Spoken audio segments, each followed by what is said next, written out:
El debate de las invasiones.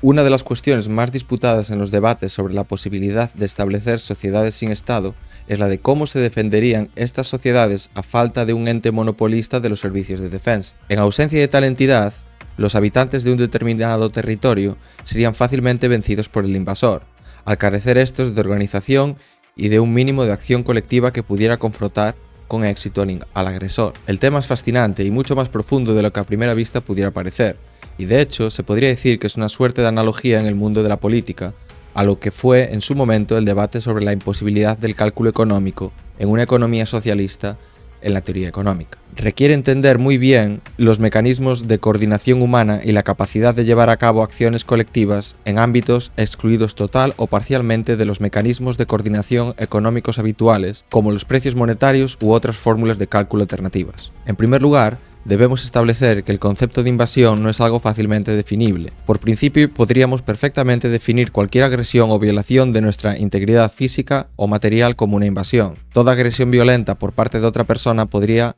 entrar en esta categoría, pues el agresor es siempre otro, y a efectos prácticos es de poca relevancia que el bandido o el terrorista que nos agrede sea nativo o ciudadano de nuestro estado o que provenga de otro. Normalmente, el daño que se nos causa no varía según el color del pasaporte del agresor. Lo mismo acontece en el caso de la violencia ejercida por grupos bien organizados como guerrillas o milicias. Los daños causados por una guerrilla o grupo terrorista nacional no son muy distintos de los causados por una milicia situada más allá de nuestras fronteras. Incluso la violencia nacional, como en el caso de guerras civiles, puede ser de mayor intensidad, pues normalmente viene acompañada de un tipo de odio que le es propio y que no se da tanto en conflictos internacionales. Ambas, en cualquier caso, son invasivos de la vida o propiedad del afectado, y ni la forma ni la naturaleza de la banda armada tienen por qué ser muy distintos. Que nos queme la casa un connacional o un extranjero no parece a simple vista muy distinto.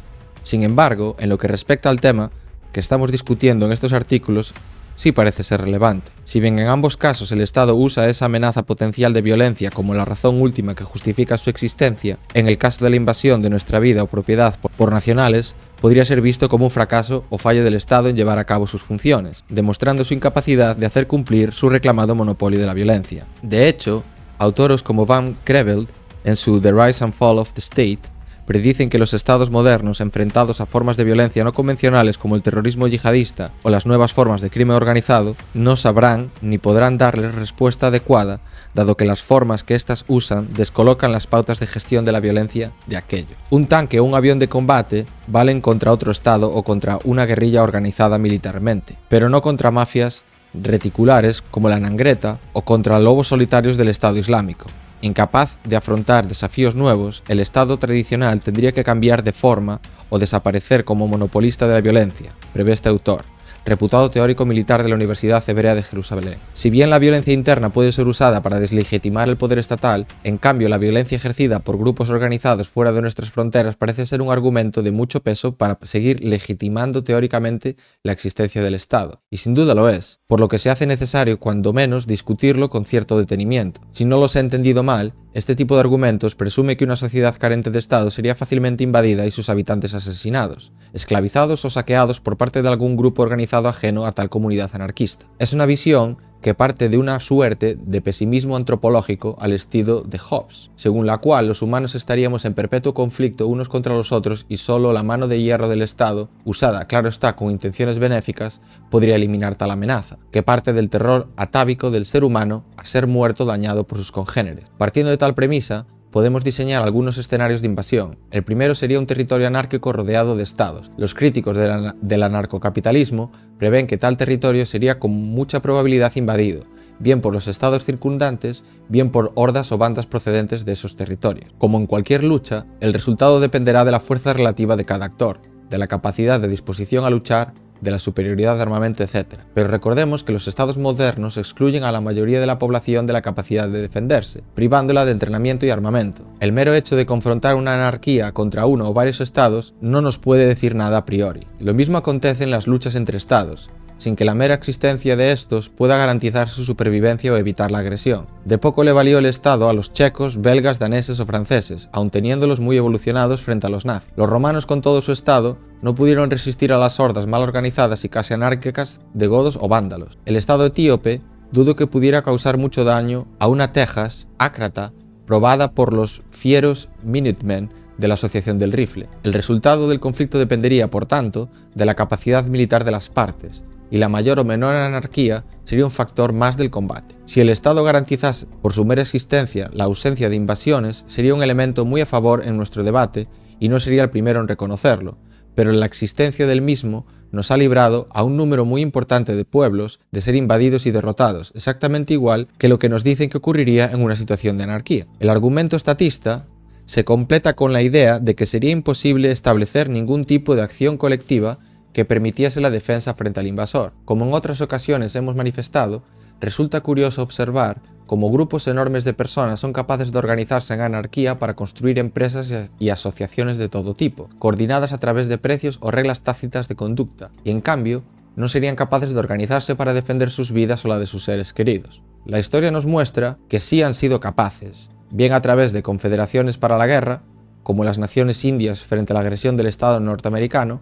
o bien, por curioso que parezca, fragmentándose aún más para dificultar el control del territorio por el invasor. Muchos indios, por ejemplo, se dividían en grupos más pequeños y formaban partidas de cimarrones o bandoleros para hostigar al enemigo. La Guerra Española de Independencia frente al ejército napoleónico nos muestra una estrategia parecida, fragmentando España primero en varios reinos y formando después partidas de guerrilleros para combatir de forma descentralizada al invasor. Con bastante éxito, por cierto, dado el poderío del enemigo. También fue la empleada por los talibanes tras la invasión de 2001, con un resultado de que al poco tiempo ya habían conseguido recuperar buena parte del territorio. Esta estrategia, aunque parezca lo contrario, no es necesariamente mala, pues dificulta y encarece la conquista, además de que no fía la resistencia a unas pocas batallas, y permite a los resistentes conocer la forma de pelear del enemigo, por ejemplo. ¿Sería para Pizarro más fácil o más difícil la conquista de Perú si en vez de enfrentarse con sus cientos de soldados a un gran imperio centralizado de 10 millones de habitantes, tuviese que enfrentarse a 20 principados de 500.000 cada uno? ¿Podrían los pocos miles de conquistadores hispanos conquistar más fácilmente una América de grandes imperios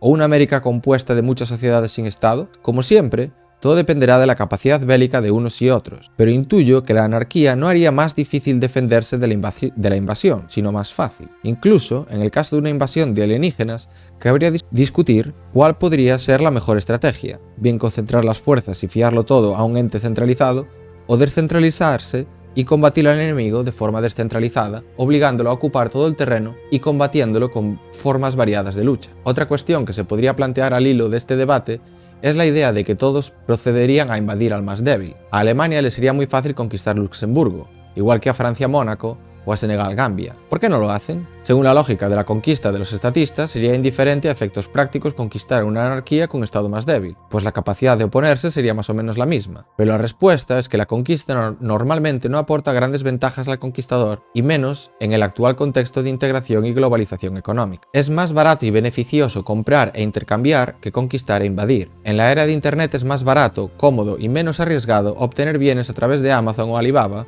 que fletar barcos de guerra y montar expediciones de saqueo. Los beneficios económicos de la conquista y el imperio nunca han sido muy grandes, como nos lo muestra la, por desgracia y no muy abundante, literatura sobre la economía del imperialismo. Y de haberlos, se concentran en sectores próximos a las clases gobernantes, mientras que el resto de la población asume los costes. De ser cierto que la conquista beneficia al conquistador, países con inmensos dominios territoriales como Portugal se contarían entre los más ricos de la tierra, y países que nunca disfrutaron, entre comillas, de los beneficios de la conquista como Suiza, se encontrarían entre los más pobres. Si esto se aplica a las conquistas entre estados, bien podría predicarse también a la invasión de territorios sin estado.